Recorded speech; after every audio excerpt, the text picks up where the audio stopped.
नमस्कार दोस्तों, स्वागत है आपका कॉमर्स एग्जाम गोल में। एमसीक्यू क्वेश्चन को डिस्कस करते जा रहे हैं हम।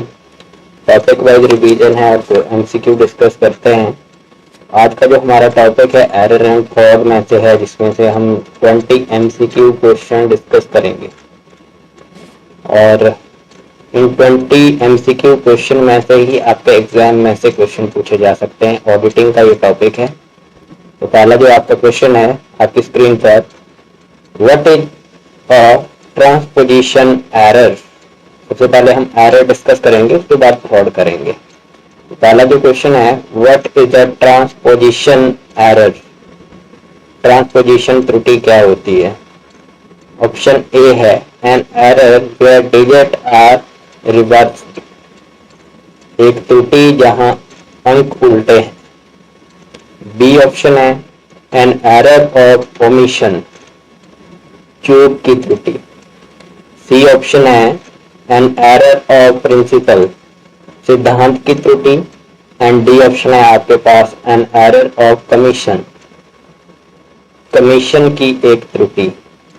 तो सबसे पहले बी ऑप्शन से स्टार्ट करते हैं, एरर ऑफ ओमिशन, जिसको हम बिल्कुल ही भूल जाते हैं। ये ऑप्शन है error of digit are reversed, जिसमें आपको मान लीजिए 400 लिखना था 40 लिख दिया, या आपने 4000 लिखना था उसको 400 लिख दिया। तो इस तरह के जो एरर होते हैं या रिवर्स कर देते हैं, आप उल्टे पुल्टे नंबर लिख देते हैं, तो ये ए ऑप्शन उसमें ही लिखा जाता है। एरर ऑफ ओमिशन में आप पूरी तरह से जो कोई एंट्री है उसको भूल जाते हैं। सी ऑप्शन है आपका, इसमें जो आपका principle of error of principle, इसमें होता है कि आप इस जो रूल एंड रेगुलेशन होते हैं या प्रिंसिपल जो ऑफ अकाउंटिंग होते हैं उसको भूल जाते हैं, उसके अकॉर्डिंग आपने एंट्री नहीं की होती है। और डी ऑप्शन है आपका एरर ऑफ कमीशन, जब आप गलत अकाउंट में एंट्री कर देते हैं, डेबिट की क्रेडिट कर दी, तो इस तरह की जो एंट्री होती है या पूरी तरह से आपने जो अमाउंट होता है वो गलत लिख दिया। तो ये जो आपका ये 4 तरह के एरर होते हैं।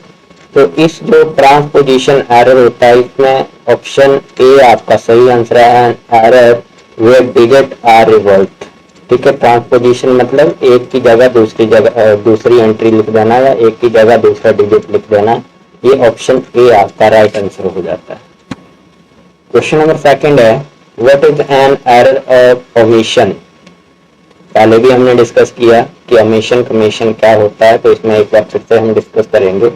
What is an error of omission. A option है आपके पास एंटरिंग द रॉन्ग अमाउंट, गलत राशि दर्ज करना। बी ऑप्शन है एंटरिंग द रॉन्ग अकाउंट, ये शायद फिर से आपका रिपीट हो गया, चलिए कोई बात नहीं, गलत खाता दर्ज करना। इसमें रॉन्ग अकाउंट ऊपर अमाउंट है, सॉरी ये सेम नहीं है, एक में अकाउंट है एक में अमाउंट है। सी ऑप्शन है कंप्लीटली मिसिंग अ ट्रांजैक्शन, जिसको आप लेन देन की पूरी तरह से गायब करना, ये आपका सी ऑप्शन होता है। डी ऑप्शन है आपका रिवर्सिंग डिजिट एंड नंबर। तो एरर ऑफ ओमिशन आपका ऑप्शन नंबर 3 में आएगा, जिसमें आप कंप्लीशन जो आपकी ट्रांजैक्शन होती है उसको कंप्लीटली भूल जाते हैं, तो ये आपका ओमिशन में आता है। मिसिंग जो ट्रांजैक्शन होती हैं जिनको आपने एंटर नहीं किया, बाकी तो आपने रॉन्ग अमाउंट में रॉन्ग साइड में एंट्री कर दी या रॉन्ग अमाउंट एंटर कर दिया या डिजिट को रिवर्स कर दिया, ये पहले भी हमने डिस्कस किए क्वेश्चन नंबर 1 में। तो आपका जो ऑप्शन नंबर सी है वो सही हो जाएगा। थर्ड क्वेश्चन है आपकी स्क्रीन पर, which error occur when a transaction is recorded in the wrong class of account. Wrong class of account, तो आपको यहाँ पर ऑप्शन में दिया हुआ है A option error of principle. Hindi में भी डिस्कस कर लेते हैं, कौन सी त्रुटि तब होती है जब कोई लेन देन खाते की गलत श्रेणी में दर्ज किया जाता है। तो ए ऑप्शन है आपके पास एरर ऑफ प्रिंसिपल, सिद्धांत की त्रुटि। बी ऑप्शन है आपके पास एरर ऑफ कमीशन, कमीशन की त्रुटि, जिसमें आप जो है गलत अकाउंट या डेबिट क्रेडिट में गलती कर देते हैं। सी ऑप्शन है आपके एरर ऑफ ओमिशन, क्यूब की त्रुटि। एंड डी ऑप्शन है आपके पास एरर ऑफ ट्रांसपोजिशन, जिसमें मैंने कहा कि आपके डिजिट जो हैं वो आगे पीछे हो जाते हैं या उसको इंटरचेंज कर देते हैं आप, उस तरह की त्रुटि को आप क्या कहते हैं, ट्रांसपोजिशन होती है। तो यहाँ पर जो आपका recorded wrong class of account, मान लीजिए राम के अकाउंट में एंट्री करनी थी, श्याम के अकाउंट में कर दी। आपने फर्नीचर को परचेज किया है तो उसको आपने जो है परचेज अकाउंट में लिख दिया, जबकि वो आपका एसेट्स अकाउंट के लिए होना था। तो इस तरह की जो एंट्री की जो आप कोई एरर करते हो तो वो एरर आपका आता है error of principle. A option आपका सही हो जाता है, सिद्धांत की त्रुटि।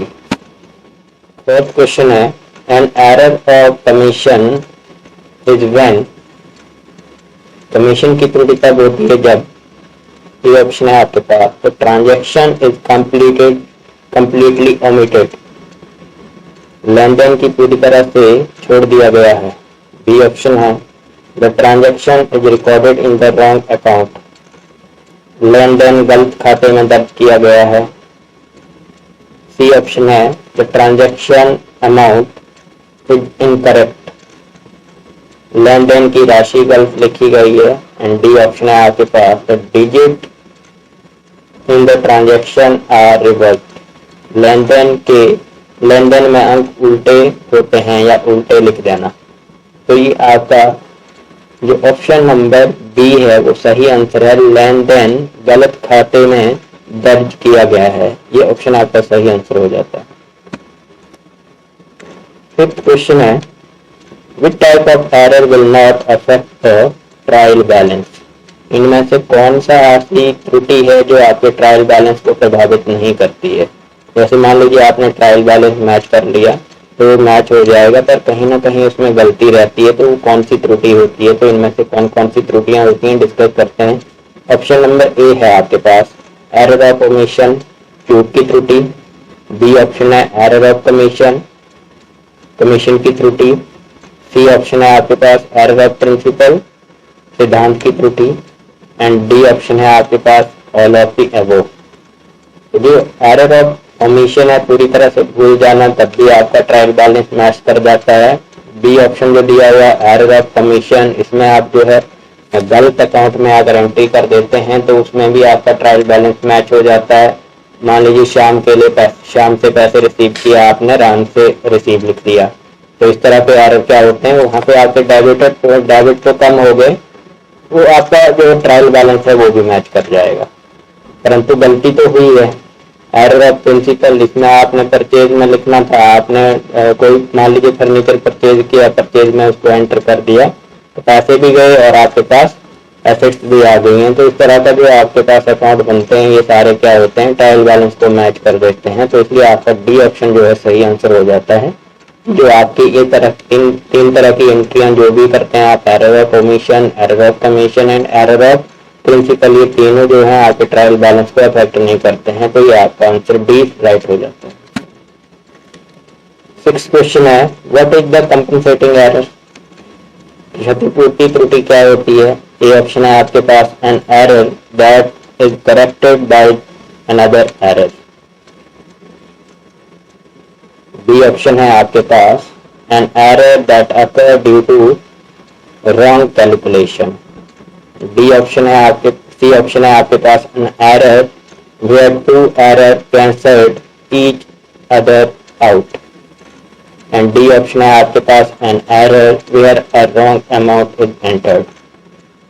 तो क्षतिपूर्ति होती है कि मान लीजिए एक जगह गलती हुई और वो गलती किसी दूसरे अकाउंट से क्या हो जाती है, नलीफाई हो जाती है, ठीक हो जाती है, तो इस तरह के एरर को हम कंपनसेटिंग एरर कहते हैं। ठीक है, तो यहाँ पे जो आपका ऑप्शन ए है an error that is corrected by another entry, एक ऐसा एरर जो आपकी किसी अदर एंट्री से करेक्टेड हो जाता है। ये भी आंसर आपका सही बन सकता था, परंतु जो आपका मोस्ट सुटेबल आंसर है यहाँ पर option C an error where two entry to error cancelled each other out. एक ऐसी एंट्रियां जो दोनों गलत थी परंतु एक दूसरे को करेक्ट कर देती हैं, ये आपका आंसर सही हो जाता है। सी ऑप्शन आपका राइट आंसर है। सेवेंथ क्वेश्चन है which error involve incorrect posting of the amount, किस त्रुटि में रकम की गलत पोस्टिंग शामिल है। ऑप्शन ए है एरर ऑफ प्रिंसिपल, सिद्धांत की त्रुटि। बी ऑप्शन है आपके पास एरर ऑफ ट्रांसपोजिशन, ट्रांसपोजिशन की त्रुटि। एंड सी ऑप्शन है आपके पास एरर ऑफ ओमिशन, चूक की त्रुटि, एंड डी ऑप्शन है एरर ऑफ कमीशन, कमीशन की त्रुटि। इनकरेक्ट पोस्टिंग ऑफ अमाउंट, तो आपका जो डी ऑप्शन है ये एरर ऑफ कमीशन, ये राइट आंसर है कि आपने कोई गलत अमाउंट को पोस्ट कर दिया है। मान लीजिए वहां से आपने रिसीव 400 किया और आपने एंट्री मार दी वहां पे 40 रुपए की या 4000 की कर दी, तो ये क्या होता है, इस तरह का एरर क्या कहा जाता है, आपका एरर ऑफ कमीशन कहा जाता है इस एरर को। एक बार फिर से मैं आपको याद दिलाना चाहूँगा, अगर हमारे आपने चैनल को सब्सक्राइब नहीं किया है तो प्लीज़ आप इस चैनल को सब्सक्राइब कर लीजिए। कॉमर्स एग्जाम गोल को आप सब्सक्राइब करना ना भूलें ताकि आपको आने वाली वीडियोज़ की नोटिफिकेशन मिलती रहे।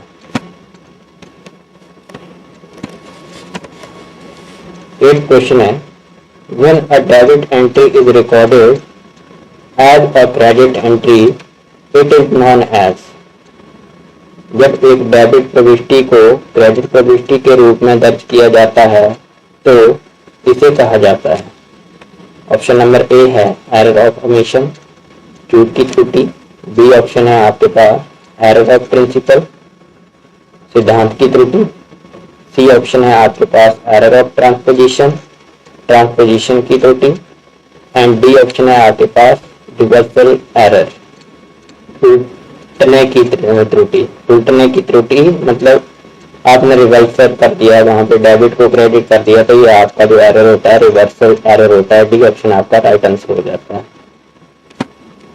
9th क्वेश्चन है आपकी स्क्रीन पे, if an amount is entered as ₹1000 instead इन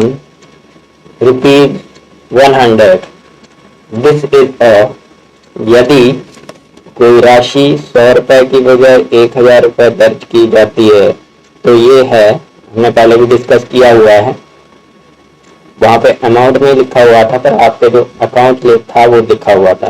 तो आपका ऑप्शन नंबर ए है ट्रांसपोजिशन एरर, ये भी नहीं होगा, ट्रांसपोजिशन की त्रुटि।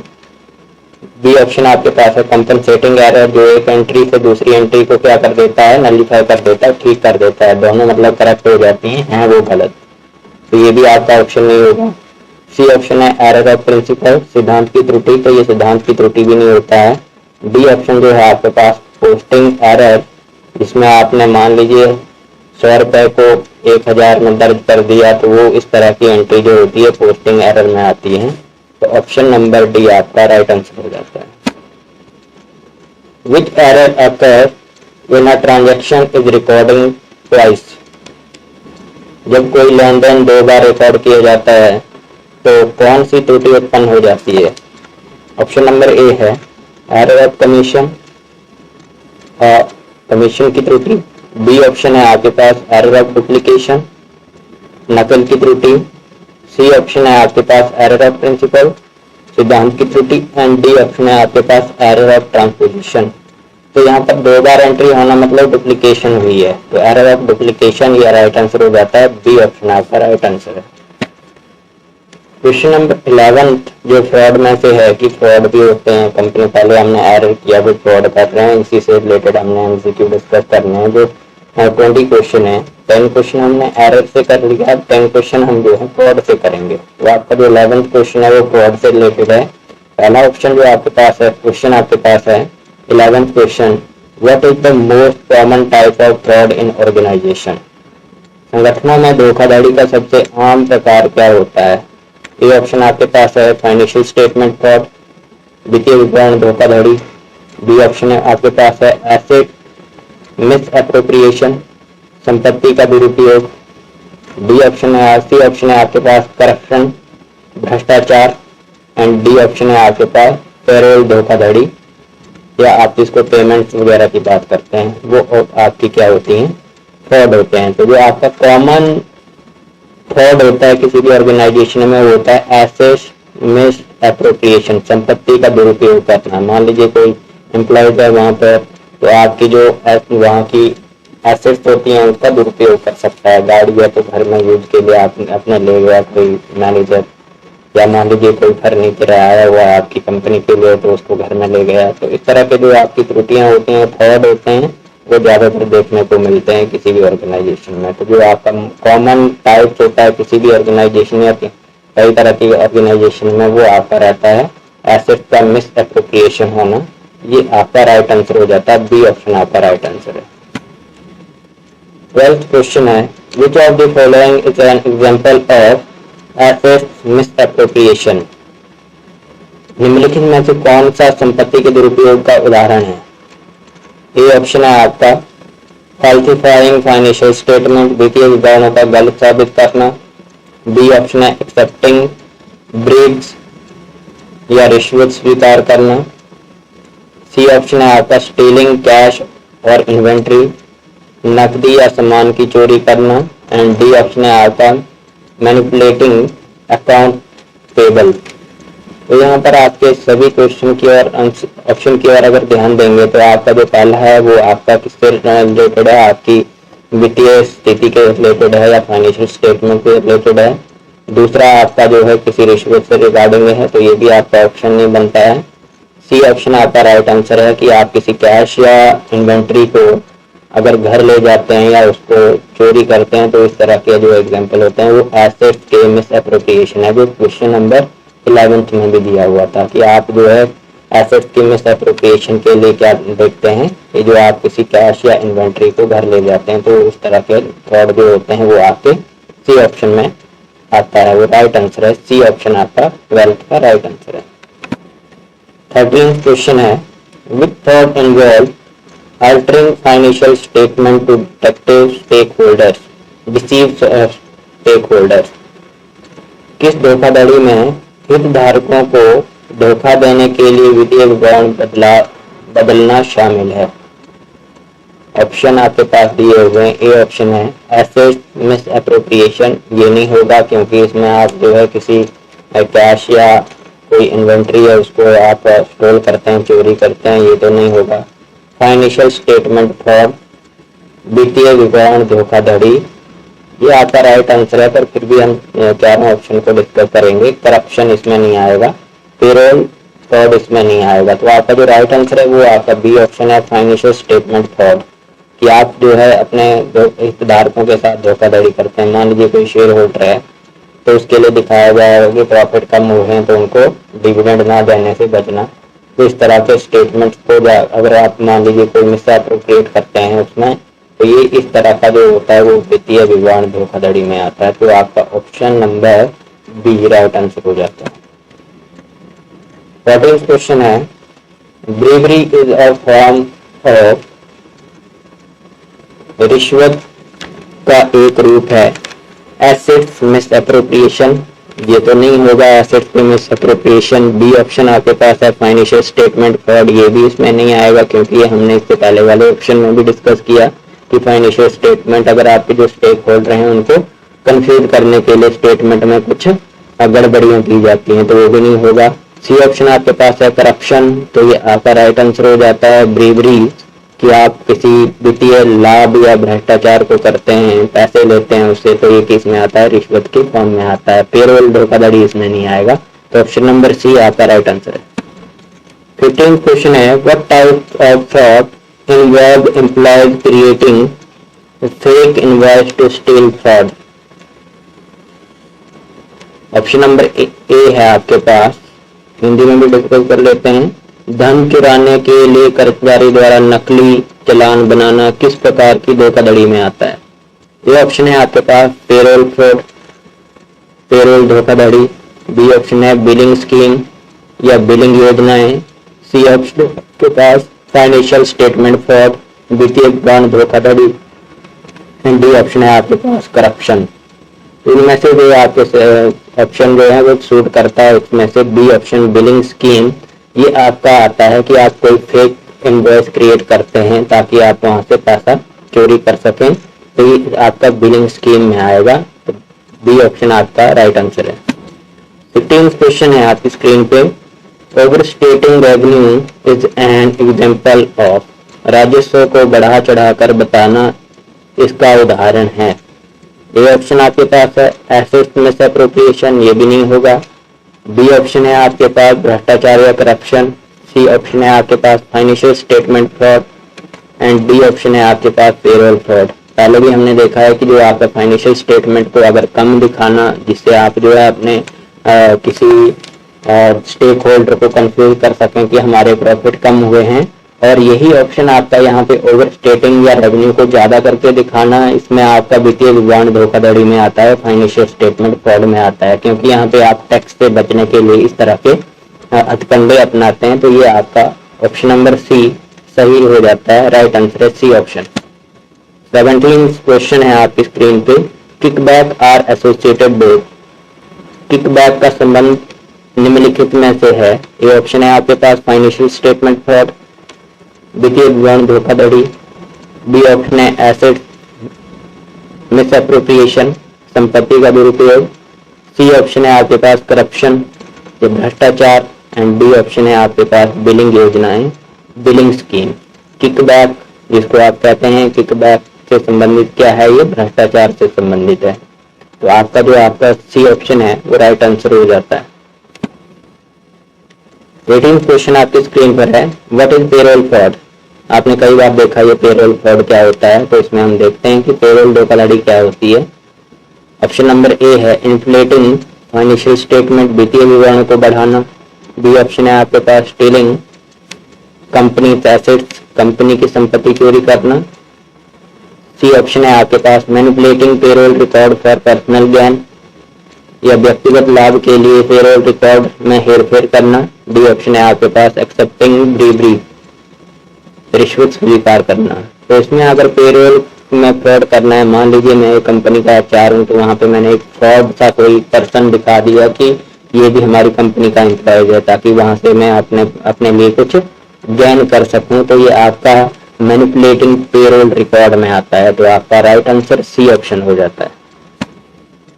19 क्वेश्चन है, which type of fraud involve using the organizing fraud for personal expense. किस प्रकार की धोखाधड़ी में व्यक्तिगत खर्चों के लिए संगठन के धन का उपयोग करना शामिल है। ये ऑप्शन आपके पास है फाइनेंशियल स्टेटमेंट फ्रॉड, वित्तीय विवरण धोखाधड़ी। बी ऑप्शन आपके पास है एसेट मिसअप्रोप्रिएशन, संपत्ति का दुरुपयोग। सी ऑप्शन है आपके पास करप्शन, जिसको आप भ्रष्टाचार बोलते हैं, एंड डी ऑप्शन है पेरोल फ्रॉड। तो जो आपका यहाँ पे राइट आंसर शूट होता है वो है आपका एसेट मिसअप्रोप्रिएशन, कि आपने अपने व्यक्तिगत खर्चों के लिए या कंपनी के किसी भी फंड को आप यूज कर रहे हैं और वो आप उसको करना जो है वो एसेट का मिसअप्रोप्रिएशन कहलाता है। तो बी ऑप्शन आपका राइट आंसर हो जाता है। लास्ट एंड 20 क्वेश्चन है आपके पास, falsifying expense report with an example of. व्यय रिपोर्ट को गलत साबित करना इसका एक उदाहरण है। ए ऑप्शन आपके पास है एसेट मिसअप्रोप्रिएशन, वित्तीय संपत्ति का दुरुपयोग। बी ऑप्शन है आपके पास फाइनेंशियल स्टेटमेंट फ्रॉड, वित्तीय विवरण धोखाधड़ी। सी ऑप्शन आपके पास भ्रष्टाचार है, एंड डी ऑप्शन आपके पास पेरोल फ्रॉड है। तो आपका जो राइट आंसर है वो ए ऑप्शन है एसेट मिसअप्रोप्रिएशन, क्योंकि अगर आप मान लीजिए एक्सपेंस को ज्यादा दिखाएंगे तो आपको पैसा तो वहां से लिया है आपने, या पैसा आपके पास पहले से था, या आप बिल बनाओगे उसका, तो वहां से वो आपका पर्सनल बेनिफिट बनेगा कैश उड़ाने का। तो ये आपका क्या होगा, एसेट्स मिसअप्रोप्रिएशन फ्रॉड में आएगा कि एक्सपेंस को बढ़ा चढ़ा करके आपने एसेट्स रिपोर्ट को एक्सपेंस रिपोर्ट को दिखाया गया है। तो ये आपका राइट आंसर हो जाता है ए ऑप्शन। मैं आपको फिर से याद दिलाना चाहूंगा कि अगर आपने हमारे चैनल कॉमर्स एग्जाम गोल को सब्सक्राइब नहीं किया है तो प्लीज सब्सक्राइब करें। धन्यवाद।